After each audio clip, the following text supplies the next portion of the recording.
Today on Locked On Red Wings, we're going to finish up our midseason evaluations with the front office and the coaching staff. And if we add a little bit of time, we'll talk Olympics. You're Locked On Red Wings, your daily podcast on the Detroit Red Wings. Part of the Locked On Podcast Network, your team every day.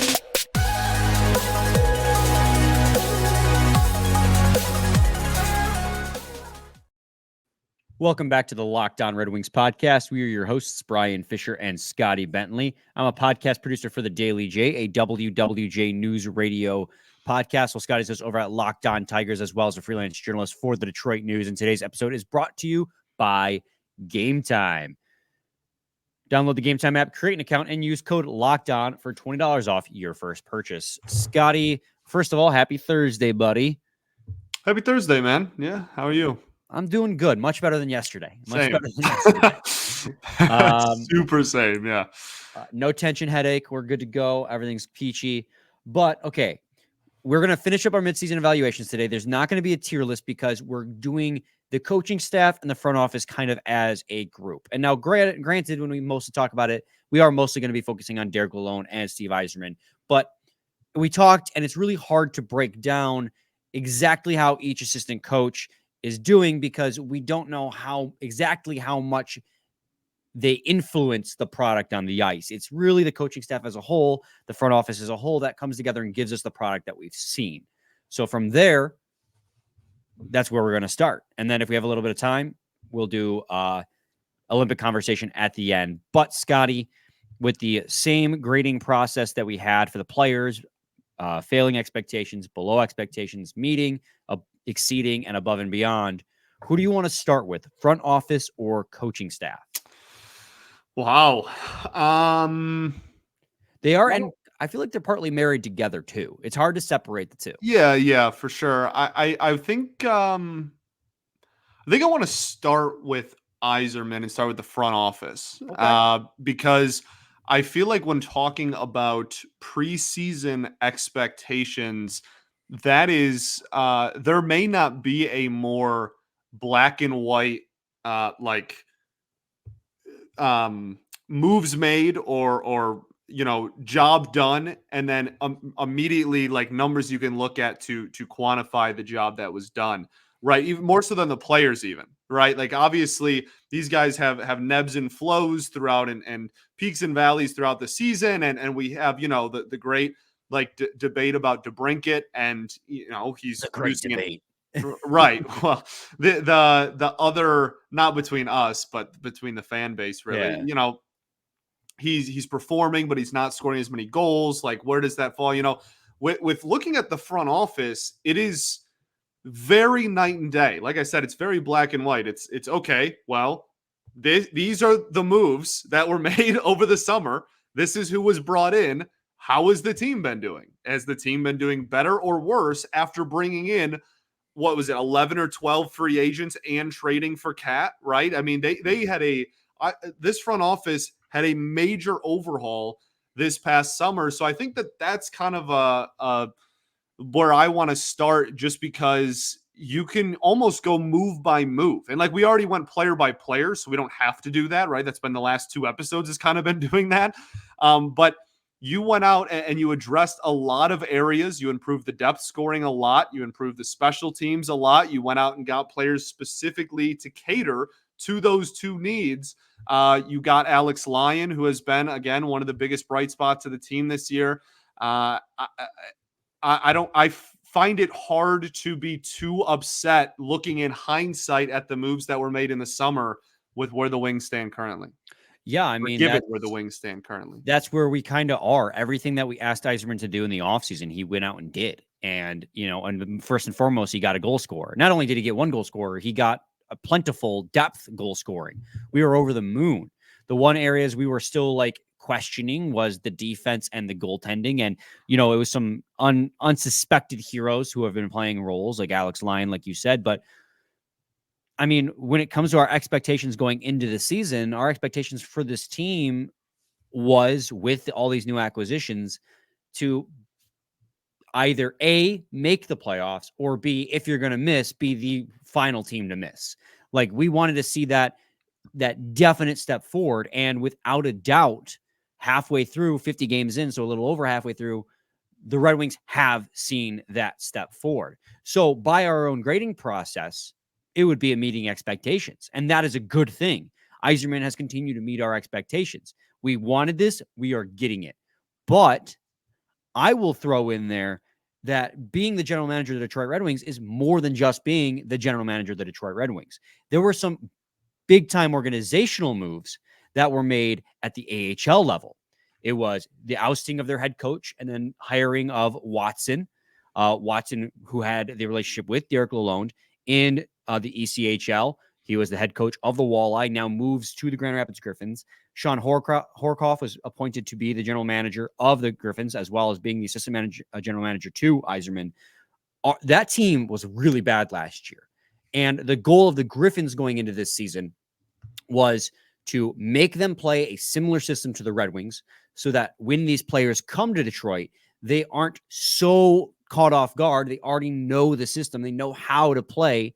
And now these players are also all learning to play together, something that we've focused on multiple times, that while it's killing us that guys who look like they're NHL ready, like Berggren and Edvinsson, are playing in the Grand Rapids still, there is a key importance to having Mazur, Lombardi, Johansson, Edvinsson, Casper, all these guys learn to play together, because not all of them, but eventually some of these guys are going to be teammates at the NHL level. And that Griffins team has bounced back spectacularly. A couple of good win streaks, and all 5 and a 6 game win streak helps, but now they're right there in the Central Division, 2 points back of second place last time we had checked. So I think when you also account for what the success this team, the Griffins, have seen because of the changes that the front office has made in that, I think you could actually put Yzerman and the front office staff in exceeding expectations.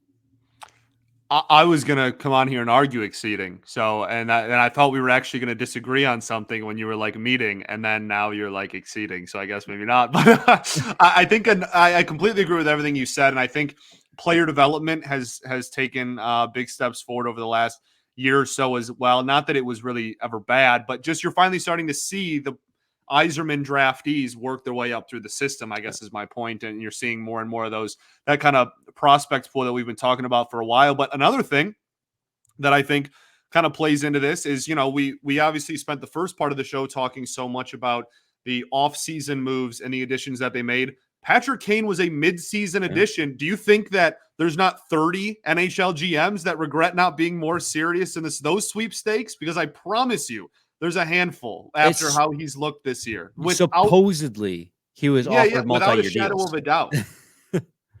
Yeah, I mean, that's a really good point that you brought up. That was something that was not on our radar, really. And then it happened, and it's turned out great. So, I mean, you could argue exceeding expectations just there was like 2 or 3 acquisition. teams that were like linked to Kane from like July on, and nobody else was really a serious player.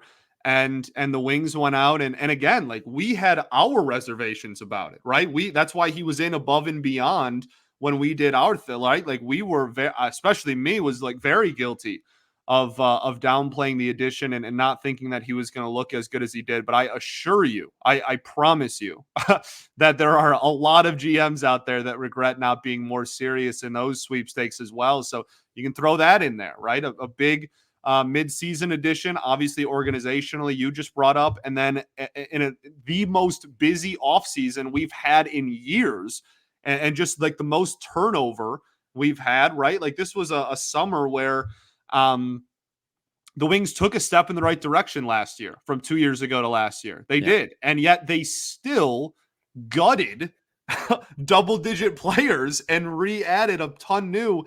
And it's worked. And they are in, if the season ended today, they'd be in the postseason.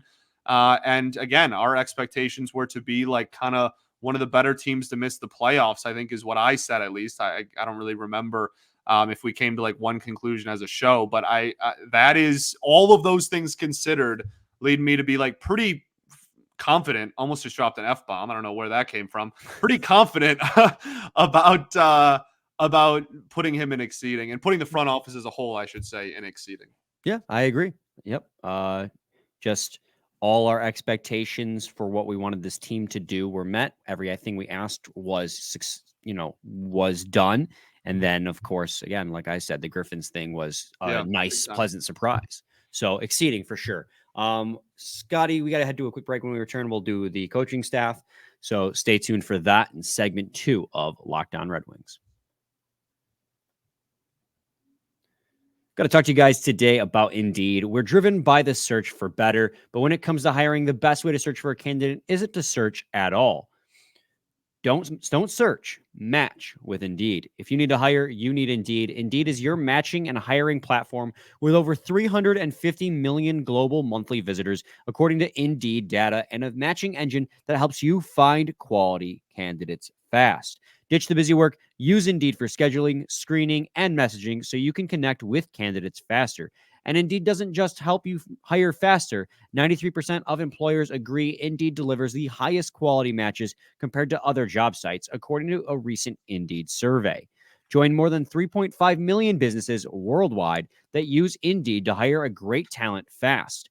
And listeners of this show will get a $75 sponsored job credit to get your jobs more visibility at Indeed.com/lockedon. Again, that's Indeed.com/lockedon. Go there right now and support our show by saying you heard about Indeed on this podcast. Indeed.com/lockedon. Terms and conditions apply. Need to hire? You need Indeed. Also got to talk to you guys today about Robinhood. Did you know that even if you have a 401k for retirement, you could still have an IRA? Robinhood has the only IRA that gives you a 3% boost on every dollar you contribute when you subscribe to Robinhood Gold. But get this. Now through April 30th, Robinhood is boosting every single dollar you transfer in from other retirement accounts with a 3% match. That's right, no cap on that 3% match. Robinhood Gold gets you the most for your retirement thanks to their IRA with a 3% match. This offer is good through April 30th. Get started at Robinhood.com/boost. Subscription fees apply. And now for some legal info. Claim as of Q1 2024, validated by Radius Global Market Research. Segment 2, Locked On Red Wings podcast. Had to make sure I had to read that part. I was like, wait, first off, I love that you had to. 2, indeed you do. 3, you saying no cap really made me happy. I didn't even catch it. In the read, you had to go no cap on. And I was like, that's not what that obviously was implying, but I really like that little soundbite there of Brian going, no cap. I probably said it with the incorrect cadence there. Yeah. Yeah, probably. Anyways, Scotty, segment 2, Locked On Red Wings podcast. We're going to do the head coaching staff now. Derek Lalonde and his boys. That obviously is Bob Bugner, Alex Tanguay, Jay Verity, Alex Westland. You can even throw the video coordinators. That's LJ Scarpacci and Jeff Weintraub in there as well. Those guys, I mean, they're responsible for keeping the team on the ice to play with some kind of structure. So far, like we said, the Red Wings are 6 points up on a playoff spot right now, or is it 4 points after the Islanders went over the Maple Leafs the other day? And Islanders have no games in hand on the Red Wings. So it's just straight a 4-game pad against the Islanders. Or a 4-point pad against the Islanders. So where would you rank the performance of the coaching staff thus far through 50 games? Yeah, I think that this is a pretty fascinating conversation, honestly, more so than the front office, just because of the ups and downs of the season, right? Like this is one where if you would have asked us and probably a lot of the listeners at one point in that like early mid-December range, I think a lot of people have had some pretty bad grades, to be honest, right? I mean, I remember we made a comment about how the faith in Lalonde and the coaching staff was kind of plummeting at one point there. I don't want to make it sound like it was bigger than it was, but it really was. I mean, for a solid, a little bit of time there, a couple of weeks in December, people were starting to talk about the system and the, Lalonde's way and just kind of how much the team was struggling and how much that effect had on it. So, I really think that that is a big thing, like just timing wise. And it's right now, I just said, almost said the Tigers just finished that show. The Wings obviously had an incredible January. So that kind of maybe is on the upswing. But I think, I know that we talked off air before about bringing up Tanguay specifically, just because he was brought in to, and Lalonde has said that everybody kind of has a hand in the special teams yeah. coaching and whatnot, but Tanguay was brought in specifically to kind of oversee special teams. So it's easy to kind of point his direction. But I think that when you're talking about the coaching staff as a whole, that is something that is very dependent on coaching, right? There's a lot of different styles and a lot of different personnel groups that can go into your special teams, and both penalty kill and power play have taken a big step forward. I think that's kind of the easy place to start, and a big area of improvement from the last couple of years to this year. I completely agree. I mean, the coaching staff, I'm just going to put it out there right now. If they had played January like they had played December, I would put them in failing expectations, right? Because they, at that time, at the end of December, they were not like, they were not in close enough to a wild card spot for me to be happy. But then they had an awesome January. The team kind of figured it out. Obviously, Alex Lyon helped carry them as well, but the team play really seemed to correct itself. And I really feel like, because of where they are at right now, despite the peaks and the valleys this team has faced, I mean, that they've got to be meeting expectations, because they're exactly where we wanted them to be by every account, right? Like, the only place that they are not good at is Corsi for percentage and expected goals for percentage. They're actually bottom 5 in the league in both of those, despite being 4th in the league in goals. But you could actually explain some of that away. But not to get ahead of myself, when it comes to this team, like we said, the expectation was that they are top 15 in power play and penalty kill. They're currently 11th in power play, 12th in penalty kill. We said they had the potential to be a top 10 power play, but that was like if they were clicking ridiculously. They're currently 11th. Our expectation was top 15. They're there. We wanted them to be in the playoff race. They're there. One things we weren't expecting to be top 4 in goals in the NHL after last season. We were hoping more goals. We got that. That exceeded our expectations. Less goals against. We got that. That's meeting our expectations. And we were hoping for better goaltending, and we ultimately got it, just from an unlikely source.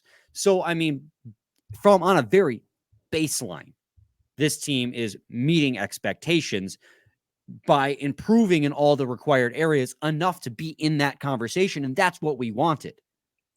Yeah, no, I agree. I think that this is a,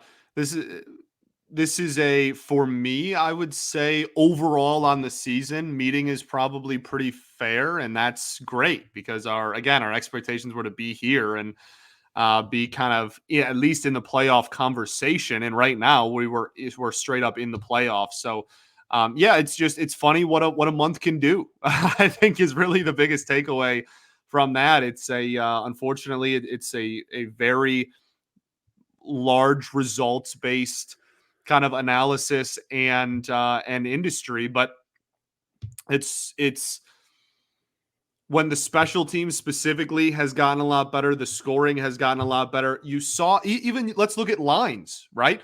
Andrew Kopp is struggling. Michael Rasmussen's struggling. Okay, well, guess what? Now we have a third line that's been playing really well the last month, and it's in 2 of the 3 players in there were struggling mightily the first, 3 months of the season. That's a coaching decision. Like, there's so many things like that, and small intricate things. Even credit where credit is due, right? I came on here. I know, I don't remember if you were in lockstep with me or not, but I came on here the first month of the season and was very confused about why Sherratt and Petrie were sharing a pair together. Yeah. And now, I mean, they figured it out. They're right. better. Again, similar conversation to yesterday, not trying to make it sound like they're world beaters, but I would rather them play together than with other people, right? Which is like at least something, right? And I thought that was going to be kind of a train wreck. So whether their talent level is actually second pair, or if it's more third pair, whatever, I think that they've established themselves as a pair somewhere in the lineup. Right. So, yeah, man, I think, no, that's kind of the end of my little rant here. I think that There has been a lot of decisions, and they've adjusted. And I think January is a great example of a lot of adjustments being made, as well as obviously great execution by the players. Well, and like that's the thing too, is the one area they really improved on from December to January is their play in the defensive zone. I mean, I would love if they weren't so reliant on Wallman and Sider in the defensive zone. If they could just figure out, we've gone on the ramp, but if they could just figure out how to distribute some of that usage effectively amongst the other D pairs. But what they have right now is working because of Wallman and Sider, right? And we talk about how this team is low event hockey. And when we say low event hockey, we don't mean like nothing's happening. We mean only low events are happening. This team is fourth in the league, fourth fewest amount of high danger shots against at 5-on-5, according to Money Puck. They've only given up, according to Money Puck, at 5-on-5, only 82 high danger shots against, or I'm sorry, 84 high danger shots against in the league. That's best for fourth fewest. Meanwhile, they are third in the league in low danger shots against, 1,416. So that is the third most. They have done a really nice job of sheltering their goalies in the high danger areas and depending on their goalies to make the saves in the low danger areas. And that's something that, Husso did struggle with, which is part of the reason why he and Reimer have suffered a little bit early on in the season is they would let in softies from low danger spots, low danger shots. Yeah. Lyon hasn't been that way. Lyon's been a black hole for rebounds. He just sucks them all in. He doesn't give them up. So this play style right now, obviously Lyon is carrying a lot of the weight, right? But Lyon's also meshing well with the style that they're playing in the defensive zone. They figured that out. They're playing really well because of it. They're also and the reason why their Corsi and expected goals for are so poor is because this team is top 10 in offensive zone passes per game in all situations. And that's according to Megan Chaika's Beer League Trump, who actually quote retweeted that and made me aware of it. But they're top 10 in ozone passes per game because of the fact that they always go for the east to west pass, looking for the best shot opportunity. It's why they don't shoot a lot, because they're always looking for the best shot opportunity. But that's also why they score a lot of goals. And so, okay, that explains why their shot attempts, their Corsi for percentage is so low, because they're always looking for the prime shot attempt. But what about expected goals? Well, shots from inside right in front of the net, those rebound shots, are going to have a higher expected goal percentage than your coast-to-coast, east-to-west one-timer passes. On top of the fact that expected goals inherently is also partially cumulative. So if you're getting outshot and each one of those shots that they take is going to have a expected goals assigned to it, if you're getting outshot 35-20, of course they're going to have the better expected goals for percentage than you because they still outshot you, right? And all of that adds up by the end. So for the Red Wings, it's all about timely scoring, making sure you put your team in a position to score, and on the defensive zone, stopping the other team from having those really good opportunities. And it's worked. The team is figuring it out, and in January we saw it. They're starting to play good hockey. So with all that in mind, I mean, Derek Lalonde, it's meeting expectations because there are some regions that could still use improvement, but all the other regions that we needed improvement from have improved enough to get this team to the spot we've wanted them to be.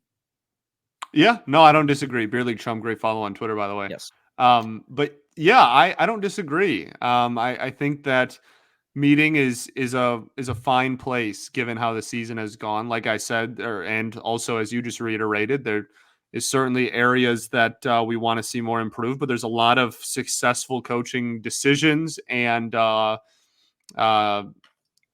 lot of successful things that have been implemented by the coaching staff as well that have worked out really well. And I think going into the year, for me, I was just looking for a sign that this was going to work. We heard so much last year about the Lalonde system and whatnot, and we didn't really have the talent to fully utilize it and see if it was going to work. I think this year has been a lot more evidence that this can work if the right personnel is on this roster, and that's kind of all I was looking for. So yeah, I'm totally cool with meeting. Absolutely.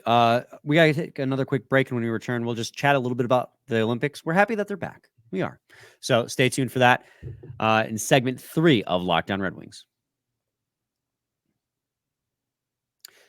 Game Time is the only ticketing app that gives you complete peace of mind with your purchase. See the view from your seat before you buy, so you know exactly what to expect when you arrive. All-in prices show your total up front, so you know you're getting a great deal before you check out. Buy tickets in 2 seconds with 2 taps. They're obsessed with finding ways to help you save money on tickets. Game Time has deals on tickets right up to the start of the event, and even an hour after it starts. It's the place to find last-minute seats. You find exclusive flash deals with sponsored deals on tickets for football, basketball, baseball, hockey, all those sports, and even comedy and theater too. With zone deals, pick the section, and Game Time picks the seats for big-time savings. And Game Time guarantee means you'll get the best price. If you find tickets in the same section and row for less, Game Time will credit you 110% of the difference. Take the guesswork out of buying tickets with Game Time. Download the Game Time app, create an account, and use code LOCKEDON for $20 off your first purchase. Terms apply. Again, create an account and use code LOCKEDONNHL for $20 off. Download Game Time today. Lowest last-minute tickets, lowest price guaranteed. Segment 3, Locked On Red Wings podcast. Scotty, the NHL announced that they were going to return to the Winter Olympics, the next 2 Winter Olympics at that. So, I mean, on one hand, that's just fantastic news. I think it's 2026 and 2030 are the next 2 Winter Olympics. And the biggest reason why I'm so pumped for this is because we have been robbed up until this point of possibly the greatest generation of hockey players in terms of just pure offensive scoring talent, because that's the direction this game is headed, from playing at the highest level and on the biggest stage, which is the internet. This is the Olympics. We've been robbed of Makar, McKinnon, McDavid, the later years of both Crosby and Ovechkin. I don't know how much longer both those guys are going to last, but there's a possibility we could still see Crosby in the Winter Olympics 2 years from now. And now you have guys like Connor Bedard, and that's like mostly listing. I just mostly listed Canadians, but the American roster is going to be absolutely packed too. So I'm just really excited that we're finally going to see best on best international tournament at the biggest stage. Yeah, man, 100%. This is awesome. I think you'll be pressed to find someone who's not thrilled about this news. It's something that we've been asking for a long time. The return to this, obviously been a few Olympics now. Awesome. Absolutely awesome. And you're right. There's younger players in the league right now that, like McDavid in the Olympics, dude. Like that's gonna be crazy, dog. Like, obviously Team USA, like the American hockey scene has just gotten better and better since the last time the NHL was in the Olympics. Just it's awesome, man.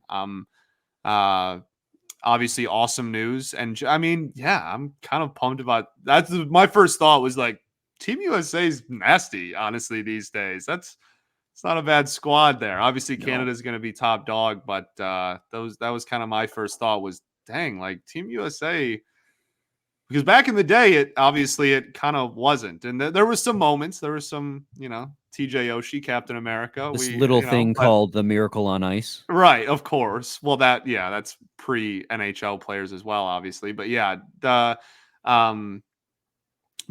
there's the game has grown a lot, and this will only help it to grow even more in a sport that has just seemed like it is adamant on not doing what's in the game's best interest to grow sometimes. This is obviously a great step in the right direction. Yeah, I mean, just to name a couple of Americans for you that you could be playing. Obviously, you think Matthews is wearing the C? I mean, without a doubt. I don't know. I mean, but he didn't get the C in Toronto, so who knows? But that's true. It's kind of a weird dynamic. Like, best American player in the league right now plays for Toronto. It's interesting. It's interesting. Don't let them forget that Matthews is American. Don't let them forget.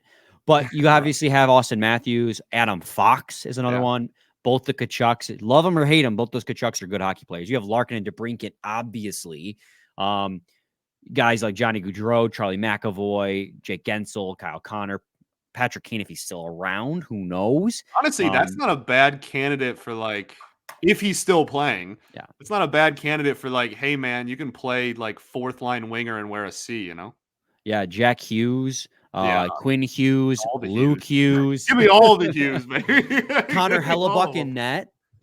Yeah, but that's my point. Like that Team Eichel. USA roster has gotten improved significantly since the last time we saw. And again, like the not that the USA team was terrible or anything before, but or in the earlier days, but I think it's just only grown. The sport has only grown. So I'm be really interested too. I have a soft spot for Team Germany because of obviously Cider, but like that is a yeah, team growing.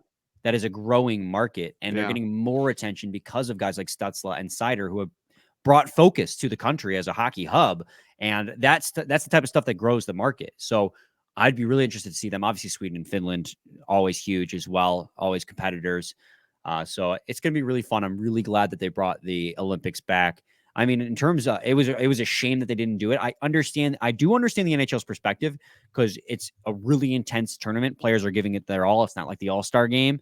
So I understand that they don't want their stars getting injured playing non-NHL games, but to rob the world of the best players, like Can you imagine if the Premier League was like, "Hey, don't play in the World Cup this year"?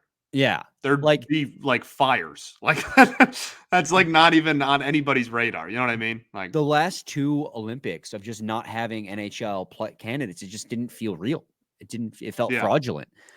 So I'm really excited that they have that agreement to go back. And also there's the announcement that they're going to do a 4-country best on best international tournament of NHL players. America, Sweden, Finland, and Canada. And I think that's cool because it's going to fill in the odd years. So that means every 2 years we're going to either have the NHL tournament or the Olympics. I know people have been kind of harsh on like, oh, it's only 4 teams or 4 countries that are going to be in this tournament. But the problem is when you're only doing it NHL players in these best on best international tournaments, you run out of players to roster real fast. Like obviously USA and Canada, rather, same country. USA and Canada, rather, have an abundance of players to choose from. But Sweden and Finland, like in the league, there's significantly less. And then you go to other countries like Czech, Germany, Swiss, gets even fewer. So it becomes harder to fill out those rosters. So I actually get why it's only 4 countries for that tournament. But I mean, it's not the Olympics. It doesn't need to be the Olympics. It just needs to be something fun to watch. yeah, exactly. So yeah, that's my thoughts on the matter. I mean, what do you got, if anything? No, I just said my thoughts on the matter. Yeah. Oh, I didn't know if you said anything about the tournament, the other Oh tournament. no, I don't have too much to add though. I agree. Yeah, that's I spacing it out obviously cool 2 and 2, but yeah, I'm really just like I said, that was my first thought was just Team USA looking pretty nice these days, man. By the way, if you always just want to end one of my monologues with "I agree," I mean, yeah, go for it. That's good. I don't agree with you. Yeah, you do. Yeah, you do. Don't. He likes me. He likes what I have to say. It's a hit or miss scenario. All right. We'll be back with a new episode. And guess what, guys? Tomorrow, game preview. Finally, dude, it's so crazy looking at the NHL schedule and seeing everybody play except the Wings for the first like 3-4 games and days after the All-Star break. It's like, all right, well, Yeah, I get it. They were like the last team to go to the All-Star break. Yeah, so they're just finishing it out. And I think it makes sense too, because if you're the NHL this way, not every team is off at the same exact time. You can kind of stagger it. So the All-Star break is for just overall NHL fans is shorter. But for us Red Wings fans, we have to sit and wait until Saturday to get our first game back. But yeah, it is what it is. Any final thoughts, buddy? I don't think so. We ball. We do ball. We'll be back with a new episode tomorrow. Same time, same place. It's your team every day. Every day.